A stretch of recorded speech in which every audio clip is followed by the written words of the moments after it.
साबिक सदर supreme court bar association और पाकिस्तान के बहुत ही नामवर कानूनदान बैरिस्टर इत्तेज़ाज़ अहसन। बड़ी नवाजिश बैरिस्टर इत्तेज़ाज़ अहसन साहब, ये फरमाइएगा कि सुप्रीम कोर्ट ऑफ पाकिस्तान ने आज भी इस केस की समाअत की थी और उसके बाद इस हमें इत्तलात ये मिली है कि अब इसमें मज़ीद समाअत नहीं होगी, फ़ैसला महफूज हो गया है।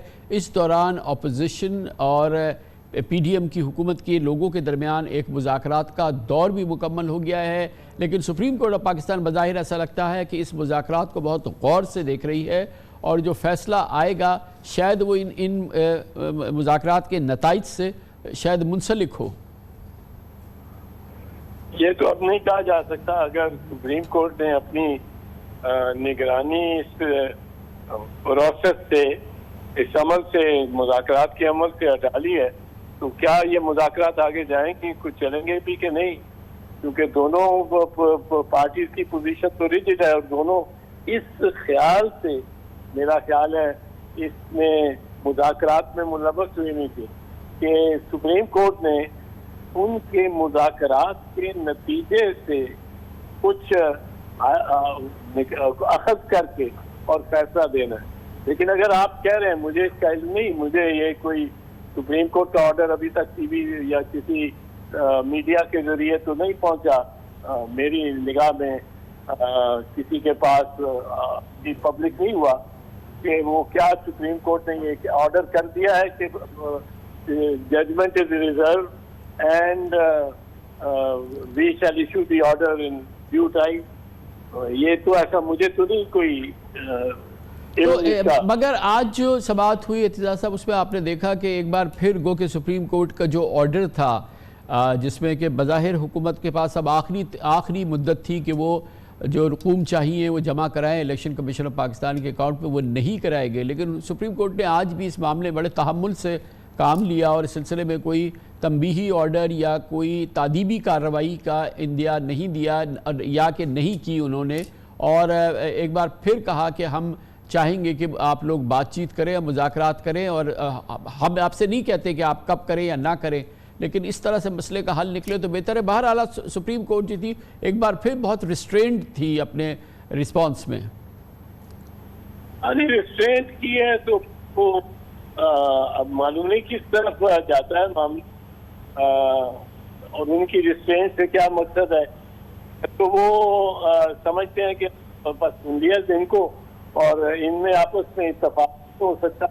आप तक इतना मौका दिया हमने, ईद के भी दे दिए और फिर एक दिन दिया, फिर एक दिन दिया, तो ये तो करने को तैयार नहीं है। हम अपना ऑर्डर जो 14 मई का इलेक्शन है उस दिन इलेक्शन होने चाहिए, और अगर नहीं होगा कोई तब्दीली करेगा तो action will be taken against all person.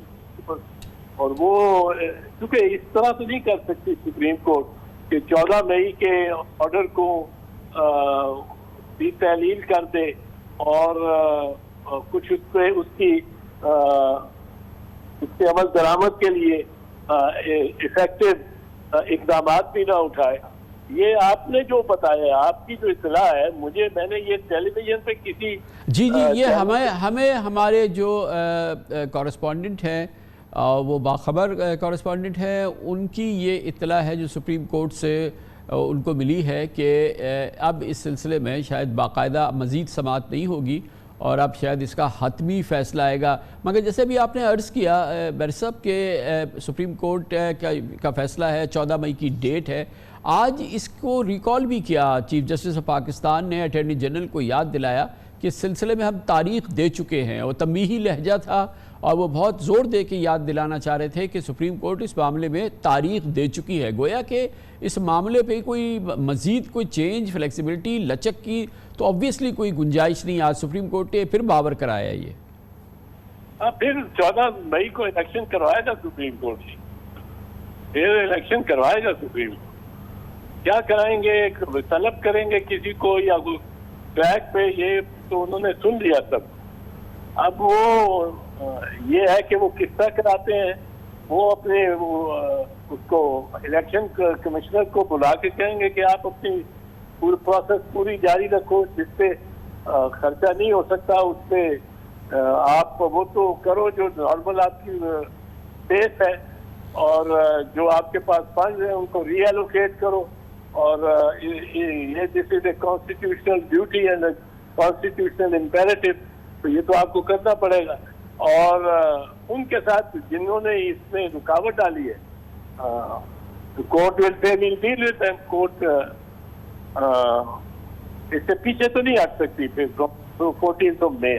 लेकिन बैठे साहब, अगर इस सिलसिले में एक कोई मुज़ाकराती और बैनुत्तरफ़ैन कोई मसले का हल निकल आए, जब दोनों जमातें एग्री कर जाएं और फिर उसका एक हुकूमत भी उस पर पूरी तरह से कायम हो जाए और फिर एक माहौल पूरा सामने आ जाए और सुप्रीम कोर्ट के सामने रखा जाए, तो सुप्रीम कोर्ट क्या इस पे अपने जो तारीख का फैसला है उस पर नज़रसानी इस पस मंज़र में कर सकती है क्या? मुझे समझ नहीं आ रही। अब वो कह रहे हैं पीटीआई ने 3 शराइत दे दी हैं, जिसमें एक कहा है कि वो आइन में तरमीम हो, आइनी तरमीम हो। अगर आइन में तरमीम की जरूरत है, पीटीआई फिर एडमिट कर रही है कि इस वक्त जो आइन है उसके तहत वो नहीं इक़दाम हो सकते इलेक्शन के लिए जो वो खुद चाहती है। तो अगर ऐसी बात है तो आइन में तरमीम तो किस तरह होगी? इस तरह होगी कि पीटीआई के जो एमएनए हैं 40-50 दिन की रुकी हुई है अभी तक नोटिफिकेशन, उनको री नोटिफाई करके या उनको हॉल में हाउस में वापस ले लिया जाएगा। अगर ये कर दिया और ये हो गया, अब पीटीआई उस प्रोसेस में भी चली गई और नून उसके बाद इनकारी हो गई इससे अमेंडमेंट करने में। नून ने तो 3-4 दफा पीटीआई को इस तरह खेला है कि पीटीआई को उन्होंने कहा कि आप असेंबलियां डिसॉल्व करें, उन्होंने डिसॉल्व कर दी। उन्होंने पहले कहते रहे कि जी हम दूसरे दिन इलेक्शन करवा देंगे, जनरल इलेक्शन। तो मरियम औरंगजेब ने भी कहा, खबर नहीं किसने कहा। जब उसने डिसॉल्व कर दी खान ने असेंबलियां, तो वो कहने लगे अब आप जाओ। फिर उनको कहा इस्तीफे क्यों नहीं देते, वो बड़ा अंगेज किया। उससे पहले उन्होंने कौमी असेंबली से इस्तीफे दे दिए। तो आप उनको ये डिसॉल्व करने की, क्योंकि वो भी 50% ऑफ द सीट थी तकरीबन ऑफ द नेशनल असेंबली, उन्होंने भाई साहब ये जो मुज़ाकरात आज हुआ है, जो 2 घंटे का राउंड हुआ है, उसके बाद जो हमारी बात हुई है दोनों तरफ, उससे तो बज़ाहिर किसी को इतनी कोई शिकायत या कोई हटदर्मी का एहसास नज़र नहीं आया दोनों तरफैन, और लग ये रहा था दोनों को कि मीनिंगफुल डायलॉग जो हैं वो शुरू हुए हैं। अब ज़ाहिर है कि कल इसमें बात आगे बढ़ेगी, तो कोई इतनी हौसला शिकन आज की बज़ाहिर पेशरफ्त नज़र नहीं आ रही इन मुज़ाकरात से, जो फीडबैक हमें मिल रहा है। अच्छा, पर पीटीआई वाले जरा होते ज़्यादा हैं और नून वाले बड़े मजे में सियासतदान है। 40 साल से वो सियासत कर रहे हैं और उनमें कोई इसमें कोई हया की बात नहीं। वो तो कहते तो है ख्वाजा साहब, ख्वाजा आसिफ के शर्म करो, हया करो, वो उनको कोई नहीं है। वो उनको कह के खुद उनसे इस्तीफे दिलवा, वो डिसॉल्व करा के असेंबली, और बिल्कुल मजे कर रहे हैं कि ऑपोजिशन बैठी नहीं है और असेंबली डिसॉल्व है। 90 दिन के जो इम्पेरेटिव है इलेक्शन, उससे भी वो इनकारी हैं नून वाले। तो वो अब पीटीआई वाले 3-4 दफा रैप में आ चुके हैं, तो फिर आएंगे। तो मेरा ख्याल है कि अगर वो इस वादे पर, इस अश्योरेंस पर कि जी हम आइन में तरमीम करते हैं, वो इनकी मान गए, इनको ले गए असेंबली में, और फिर देखो 228 बंदे पूरे पीटीआई ने तो नहीं करते, नून के बंदे होंगे साथ, तो फिर जाके 228 होंगे। अब 228 की जब पूरे हो जाते हैं तो नून कहती है हम तो इलेक्शन आइन में तरमीम की के हक में ही नहीं है। और जब तक आइन में तरमीम ना हो, ये जो आप फार्मूला में दे रहे हैं, ये हम इस पे चल ही नहीं सकते, क्योंकि ये गोया मजबूरी तौर पे आप जो पीटीआई का वफ्द है उससे आप उसको मुतनब्बे कर रहे हैं कि नून लीग वाले बड़े मंझे हुए सियासतदान है, मगर बकौल आपका तजुर्बा आप कहता है कि कौल व फ़ेल में तज़ाद है और इस मामले में फूक फूक के कदम रखे PTI का वफ्द, क्योंकि उन्हें धोखा हो सकता है। वो बोले बादशाह है जी PTI वाले, वो उनको समझ नहीं आती, उनको उनके इर्द गिर्द इस तरह हॉकी में जिस तरह ड्रिबलिंग करता है पैरों के नीचे से भी पाँव से गेंद निकाल जाता है। नून वाले सियासत में है 40 साल, 40 साल से 35 साल से, और मेन स्ट्रीम पॉलिटिक्स जिसमें गवर्नमेंट इन्होंने गिराई है, सुप्रीम कोर्ट पे हमले किए हैं, इन्होंने आर्मी चीफ के साथ मतलब है झगड़े भी किए हैं, फिर उन्हीं आर्मी चीफ के जरिए ये वापस भी आए हैं, उन्होंने अपॉइंट किया आर्मी चीफ को और उसके हाथों डिस्मिस हुए हैं। वो कोई एक बात है वो, और and they have no value कि इससे ऊपर नहीं जा सकते या इससे नीचे नहीं जा सकते। वो अपना जो है इसको कहना चाहिए गोल पोस्ट शिफ्टिंग में वो माहिर है। वो उठा के गोल पोस्ट 50 गज दाएं ले जाते हैं, 40 गज बाएं ले जाते हैं।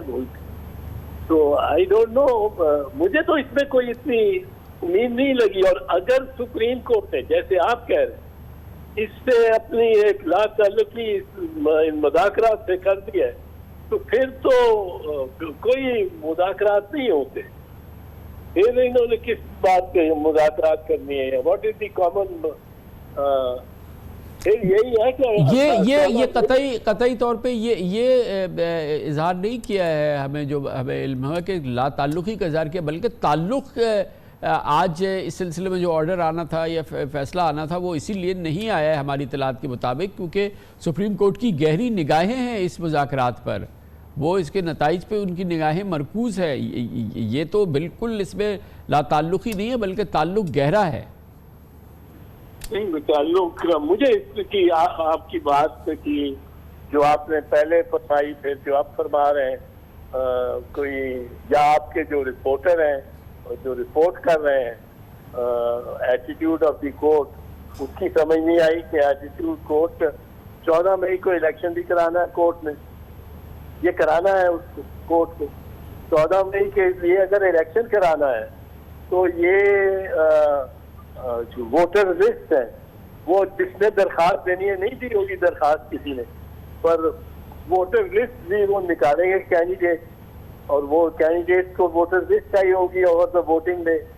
कैंडिडेट नून लीग तो मेरा ख्याल है शायद इस इलेक्शन से ला ताल्लुक हो गई है, क्योंकि उन्होंने कैंडिडेट को सिंबल्स भी नहीं दिए, तो वो तो शायद इसको इतना लो समझे कि इसको हम इग्नोर ही करते हैं इलेक्शन को, और ये खत्म हो जाएगी ये असेंबली जो पंजाब की है, बिकॉज उसकी लेजिटिमेसी नहीं रहेगी।